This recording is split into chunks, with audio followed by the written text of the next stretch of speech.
राऊतसाहेब, आज संपूर्ण देशाचं लक्ष एका आंदोलनाकडे लागलेलं आहे. एक युवक अभिजित तितके जो अमेरिकेत शिकतो तो आज नवी दिल्लीत दाखल झालेला आहे आणि केंद्रीय शिक्षण मंत्री धर्मेंद्र प्रधान यांची नीट पेपर फुटी प्रकरणी राजीनाम्याची मागणी होणार आहे. आंदोलन आता सुरू होत आहे. चांगली गोष्ट आहे की कोणी बघा, नीट पेपर फुटीविरुद्ध या देशामध्ये आंदोलन झालं नाही असं नाही. लखनौला झालं आहे, आसामला झालं आहे, देशाच्या प्रत्येक प्रमुख शहरांमध्ये, दिल्लीमध्ये झालं आहे. या पेपर फुटीविरुद्ध आंदोलनं झाली. सरकारनं ती दडपण्याचा प्रयत्न केला, त्यांच्यावर पाण्याचे फवारे मारले, अश्रुधूर सोडले आणि त्या आंदोलनाला प्रसिद्धी मिळू नये यासाठी तजवीज केली. अशा प्रकारे तरुण वर्ग संतप्त होऊन रस्त्यावर उतरलेला आहे आणि शिक्षण मंत्री धर्मेंद्र प्रधान यांचा राजीनामा मागतो आहे. या संदर्भातल्या कोणत्याही बातम्या प्रसिद्ध होऊ नये याची तजवीज सरकारने केली.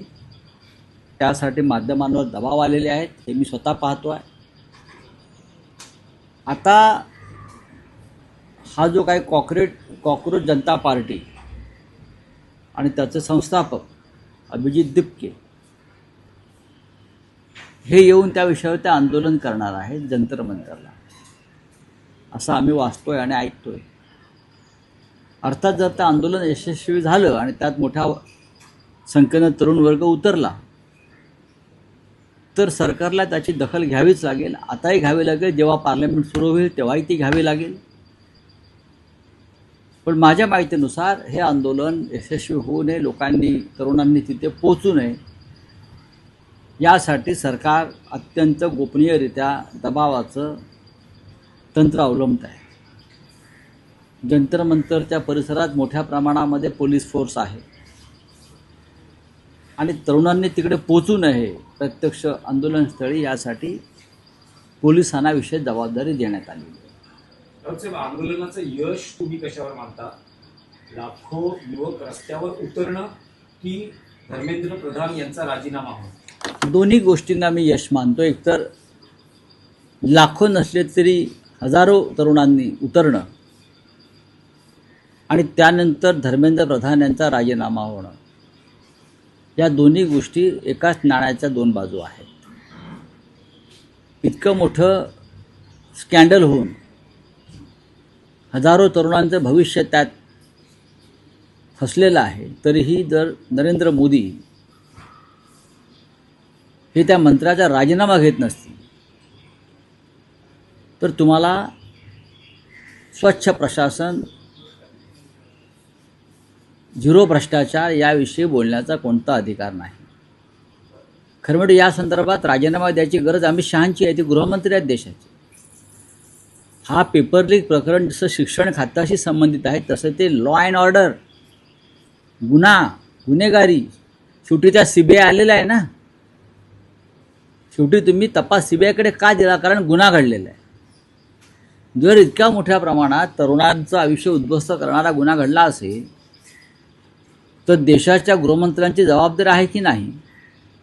महाराष्ट्र हे त्या गुन्ह्याचं सेंटर आहे, केंद्रबिंदू आहे. मग महाराष्ट्रात ज्यांच्याकडे गृह खातं आहे त्यांची ही जबाबदारी आहे की नाही याचं उत्तर प्रामाणिकपणे द्यायला पाहिजे, मिळायला पाहिजे. राऊतसाहेब, आतापर्यंत विरोधी पक्षातील एकाही पक्षानं पाठिंबा दिलेला नाही, शुभेच्छा दिलेल्या आहेत पण अजूनपर्यंत पाठिंबा दिला नाही आहे. त्यामागची कारणं काय आहेत की विरोधी पक्ष आधी माहोल काय आहे? नाही, असं बघा, असं नाही आहे. हा एक सध्या कॉक्रोच जनता पार्टी हा एक राजकीय आंदोलनाचा भाग आहे आणि अनेक सामाजिक संस्था किंवा अनेक क्षेत्रात काम करणारे कार्यकर्ते हे एकत्र जमत आहेत. या देशामध्ये लोकशाही असल्यामुळे अनेक राजकीय पक्ष आहेत, त्यांच्यामध्ये मतं आणि मतांतर आहे आणि ज्या पद्धतीनं राजकीय पक्षांवर सुद्धा सत्ताधाऱ्यांचा दबाव आहे त्यातले काही राजकीय पक्ष त्याच्या आसपास फिरकत आहेत. पण आमच्यासारखे जे लोक आहेत ते तरुणांनी आंदोलनात उतरावं आणि देशाच्या लोकशाहीचं आणि स्वातंत्र्याचं रक्षण करावं या मताच्या. राऊतसाहेब, विधान परिषदाच्या निवडणुका रद्दच करा अशी मागणी सुधीर मुनगंटीवार यांनी केली. त्याला 2 संदर्भ पण आहेत. 1954 साली विधानसभेत असा ठराव देखील मंजूर झाला होता की विधान परिषद रद्द करा, आणि 2017 साली देखील अनिल गोटेंनी मागणी केली होती विधान परिषद बरखास्त करा. नाही, विधान परिषद बरखास्त करा असं सुधीर भाऊंना का वाटतंय या संदर्भात त्यांनी एक पत्रकार परिषद घेतली पाहिजे. त्यांच्या पक्षाच्या प्रमुख नेत्यांसह, हे त्यांचं व्यक्तिगत मत असता कामा नये, किंवा राज्यसभा. याचं कारण काय? याचं कारण तुम्ही लोकांनी जो घोडेबाजार केलेला आहे या निवडणुकांमध्ये, तुम्ही लोकांनी म्हणतोय. विधान परिषदेत काल आपण पाहिलं, एका दिवसात 150 कोटी रुपये कोणी खर्च केले. आमच्याकडे नाही आहेत पैसे. पैसे कोणाकडे आहेत? पैसे मिंदे गटाकडे आहेत, पैसे फडणवीसांकडे आहेत पक्ष म्हणून, पक्ष अजित पवार गटाकडे आहे, पक्ष नरेंद्र मोदी, अमित शहा म्हणजे गौतम अडाणीकडे आहे. आणि त्या पैशाच्या माध्यमातून तुम्ही हा राज्यसभा, विधान परिषद आणि इतर सर्व निवडणुकांमध्ये त्याचा वापर करता. त्याच्यामुळे लोकांना निवडणूक नको आहे. विधान परिषद निवडणूकसुद्धा ही राज्यसभेप्रमाणे ओपन करा. म्हणजे तुम्ही तुमच्या प्रतिरोधाला मत दाखवा, अशा पद्धतीने करा ना. आम्ही ही मागणी केली आहे. आणि देशाच्या निवडणुका बॅलेट पेपरवरती घ्या, मतपत्रिकेवर घ्या. तुम्ही या मागण्या तुमच्या पक्ष नेतृत्वाकडे रेटून द्या, असं मी मुनगंटीवार यांना सांगेन. तुम्ही ह्या सगळ्या निवडणुका, सार्वत्रिक निवडणुका, विधानसभा, लोकसभा, जिल्हा परिषदा वगैरे, महापालिका, या तुम्ही बॅलेट पेपर, मतपत्रिकेवर घ्यायलाच पाहिजे. आणि विधान परिषद आणि राज्यसभेसारख्या ज्या निवडणुका आहेत त्या तुम्ही, राज्यसभा ओपन होते आहे म्हणजे तुम्हाला तुमचं मत दाखवावं लागतं. त्याचप्रमाणे विधान परिषदेच्या सर्व निवडणुका, मग त्या स्थानिक स्वराज्य संस्थांमधल्या असतील किंवा विधानसभेतून निवडून जाणारे लोक असतील, आमदारांनीसुद्धा, तुम्ही तुमचं मत हे मी माझ्याच पक्षाच्या व्हीपनुसार दिले की नाही हे लोकांना दाखवा. तुमच्या पक्षाला प्रश्नच मिटतोय ना. राऊतसाहेब, तुम्हाला बर्नॉल पाठवले नितेश राणेंनी, तुम्ही त्यांना परत रिटर्न गिफ्टची संस्कृती असेल, तुम्ही काय पाठवणार आहात का? अजिबात. कशा करता पाठवायचं? कोणी काय पाठवलं असेल भेट म्हणून आनंदानं, तर ते मी स्वीकारेन. आणि अनेकांना इस्पितळामध्ये जखमींना अशा बर्नॉलची गरज असते. आता त्यांनी बर्नॉल का ठेवलं, ते कुठे जखमी झालेत का बघायला पाहिजे. त्यांनी एवढा स्टॉक आणून ठेवला होता. हां, बघा, हे धंदे बंद करा आणि चांगल्या पद्धतीने राज्य करा, एवढेच मी त्यांना सल्ला देईन. आपण तरुण आहात, अनेक पक्षांतरं करून आपल्याला आता सत्ता मिळालेली आहे. आपलं कुटुंब मूळचं बाळासाहेब ठाकरेंच्या विचारांचं, शिवसेनेचं आहे. मधल्या काळामध्ये आपण अनेक पक्ष बदललेले आहात. आता आपण सत्तेवर असा तरी सत्ता टिकवा. सत्ता अमर नसते, सत्ता जाते येते, जाते येते, हे लक्षात घ्या. तेव्हा ही जरा नौटंकी बंद केली आणि आपल्या खात्याकडे लक्ष दिलं तर उत्तम. मंत्रिमंडळामध्ये जे मंत्री उत्तम काम करतात आपल्या खात्यात, त्यातले ते एक मंत्री आहेत, हे मी सांगू शकतो. मत्स्य विभाग जो त्यांचा आहे त्याच्यामध्ये त्यांनी अनेक चांगल्या योजना आणलेल्या आहेत. पण तुम्ही गांभीर्यानं काम करा, अधिक चांगलं काम तुम्ही कोकणात करू शकाल. तुम्हाला एक ओपन चॅलेंज केलंय. बाळा माने म्हणतात की तुम्ही जे 25 कोटीचे पुरावे द्या, राजकीय संन्यास घेतले. दीपिकेच्या आंदोलनात, त्यांच्या आंदोलनासंदर्भातलाच प्रश्न आहे की तुम्हाला असं वाटतं का की महाराष्ट्र किंवा विरोधी पक्षातील जे तरुण नेते आहेत त्यांनी आज दिल्लीत जाऊन नेमकी तरुणांची काय भावना आहे किंवा अंडरकरंट काय आहे हे जाणून घेतलं असतं तर बरं झालं असतं. सगळ्याच राजकीय पक्षातल्या तरुण नेत्यांना, जे निर्भय आहेत, अशी निर्भय माणसं तरुण तिकडे पोचतील. जे सत्यजित तांबे आहेत ते जाणार नाहीत. जे निर्भय आहेत ते जातील. तरुणांचं नेतृत्व केलेले महाराष्ट्रात अनेक लोक आहेत या क्षणी, सर्वच पक्षात. त्यांनी आपले पक्ष बाजूला ठेवून एक तरुण माणूस काय करतो आहे, कोणतं आंदोलन करतो आहे, तो अटकेलाही घाबरत नाही आहे. त्याच्यापासून काही प्रेरणा घेतली पाहिजे. महाराष्ट्र हा नेहमी चळवळ आणि आंदोलनाला पाठिंबा देणारा हे राज्य आहे. अनेक चळवळी आपण केलेल्या आहे. त्याच्यामुळे महाराष्ट्राकडून जास्त अपेक्षा आहे. एक आणखी प्रतिक्रिया येते भाजपकडून राष्ट्रीय स्तरावरच्या राजकारणाची. इंडिया अलायन्स आता गाडला गेलेला आहे.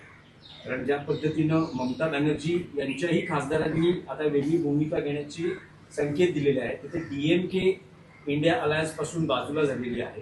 तर अशा परिस्थितीत आता इंडिया अलायन्स अस्तित्व शिल्लक नाही आणि ते गाडण्याची परिस्थिती. भारतीय जनता पक्ष काही सांगतोय म्हणून की असं या देशातल्या विरोधी पक्ष संपणार नाही. एक दिवस हीच वेळ भारतीय जनता पक्षावर त्यांना स्वतःला जमिनीत गाडून घेऊन जसं जमीन दुभंगावे आणि आम्हाला आतमध्ये घ्यावं अशी आरोळी त्यांच्याकडनं येईल. कारण लोक त्यांच्या मागे हातात चपला घेऊन धावणार आहेत, काठ्या घेऊन धावणार आहेत या लोकांना. पहा तुम्ही काय होत आहे भविष्यात. भविष्याचं सोडा, 8 तारखेला बैठक आहे इंडिया अलायन्सची, 2 दिवस शिल्लक उरलेले आहेत. अशा वेळेत कोणते पक्ष सहभागी होणार आहेत? बहुतेक सर्व पक्ष सहभागी होतील. शिवसेना हो काय नाही होणार. बघा असं आहे की काही पक्षांनी असं सांगितलं की आम्ही व्हिडिओ कॉन्फरन्सिंगद्वारे सहभागी होऊ. काही अडचणी आहेत अनेक पक्षांच्या, पण अनेक पक्ष दिल्लीला उपस्थित राहतील आणि इंडिया अलायन्सची बैठक उत्तम प्रकारे होईल. उद्धव ठाकरे व्हिडिओ कॉन्फरन्सिंगलाच उपस्थित बघू ना. अजून बघा, दिल्ली आणि मुंबई अंतर 1 तास 45 मिनिटाचं आहे. 1 तास 45 मिनिटाचं आहे, फार नाही. काल तुमची राज ठाकरेंबरोबर भेट झाली, कोणकोणत्या विषयांवर चर्चा झाली? गप्पा मारल्या आणि अराजकीय गप्पा मारल्या.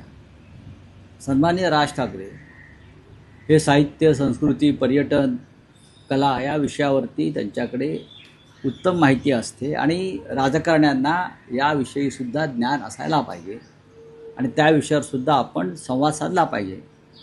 आणि राज ठाकरे यांच्याशी आपण या विषयावर उत्तम संवाद साधू शकतो.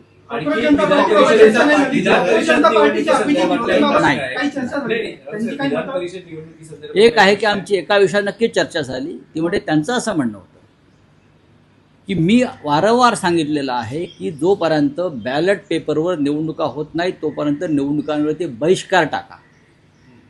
या त्यांच्या भूमिकेचा त्यांनी काल माझ्याकडे पुनरुच्चार केला आणि मला ते पटतं आहे. मला हे पटतं आहे. आणि राज ठाकरेंची भूमिका काल मी उद्धवजींनाही सांगितले की राज ठाकरे असं प्रकारे त्यांची भूमिका मांडतात आणि ती योग्य. आणि उद्धवजींना असं वाटतं की याच्यावरती एक निर्णय होणं गरजेचं आहे.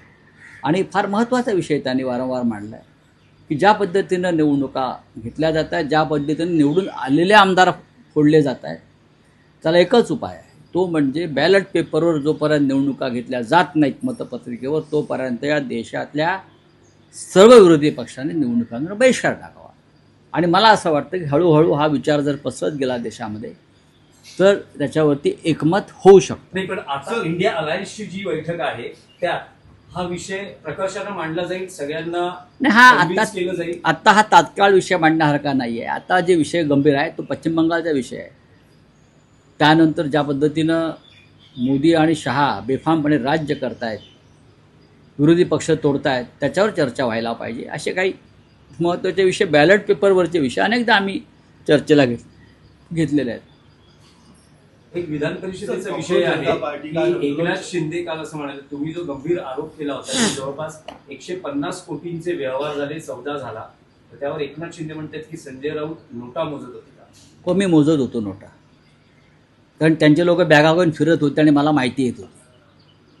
मी बॅगा मोजत होतो, नोटा मोजायचा आता वेळ नाही. त्यांचे लोक कुठे कुठे नाशिकला गेले, नाशिकला गोकुळ गीतेवरती त्यांनी दबाव आणला. मग ते बाहेर गाड्या उभ्या होत्या, गाड्यांच्या डिकीमध्ये पैसे होते. दबाव का आणताय तुम्ही जिंकणार आहात ना, मग दबावानं माघार क्या घ्यायला लावताय? एकनाथ शिंदे स्वप्नात सुद्धा बॅगा बघतात, त्याचा परिणाम आहे. आम्ही फाटके लोक आहोत, आम्ही नोकरी करतो, नोकरदार वर्ग आहे आम्ही सगळे, बाळासाहेबांनी उभा केलेला. आम्ही कधी मंत्री झालो नाही, आम्ही कधी ठेकेदार झालो नाही. आमच्याकडे कधी ठेकेदार पाहिलेत का तुम्ही? त्याच्यामुळे एकनाथ शिंदे बरोबर बोलत आहे. आम्ही त्यांच्या बॅगा मोजत होतो, ते काल फिरत होते ना 2 दिवस. नावं घेऊ शकतो कोण कोण बॅगा घेऊन फिरत होतो, त्यांना माहिती आहे. चलिए कांग्रेस जनता पार्टी जो है आज आंदोलन कर रही है शांतिपूर्वक, आप इससे क्या करें? देखिए, ये शांतिपूर्वक आंदोलन अगर हो रहा है जंतर मंतर पे, खास करके युवाओं का, नीट पेपर लीक और भी समस्या है युवाओं की, और उसको कोई एक युवा लीड कर रहा है और उनके नेतृत्व में सरकार के खिलाफ आक्रोश हम देख सकते हैं, तो उनका स्वागत होना चाहिए। इस देश में लोकतंत्र है, इस देश में अब सबको फ्रीडम है। सरकार ये आंदोलन दबाने की कोशिश भी कर रही है, जिस तरह से पुलिस फोर्स लाकर रखा है और जहाँ जहाँ से युवा आने की संभावना है वहाँ भी रास्ते रोक लिए हैं, चाहे रेलवे है चाहे एयरपोर्ट है। मैं सुबह से जानकारी ले रहा हूँ। सरकार क्यों डर रही है कॉकरोच से? कॉकरोच को तो मान्यता दी आपके chief justice of India Suryakant ji ने। कॉकरोच जनता पार्टी के असली संस्थापक तो chief justice of India Suryakant है। उनको भारत रत्न मिलना चाहिए। युवाओं को उसने जगाया है, उठाया है, लड़ने के लिए प्रेरित किया है। ऐसे चीफ जस्टिस ऑफ इंडिया को आपने उनका गौरव करना चाहिए। सर, जीडीपी 7.7 पे बढ़ चुका है, क्या ये जमीन हकीकत है? आपको लगता है नहीं, ये बोगस है सर, आंकड़े बोगस है। चलिए, थैंक यू वेरी मच।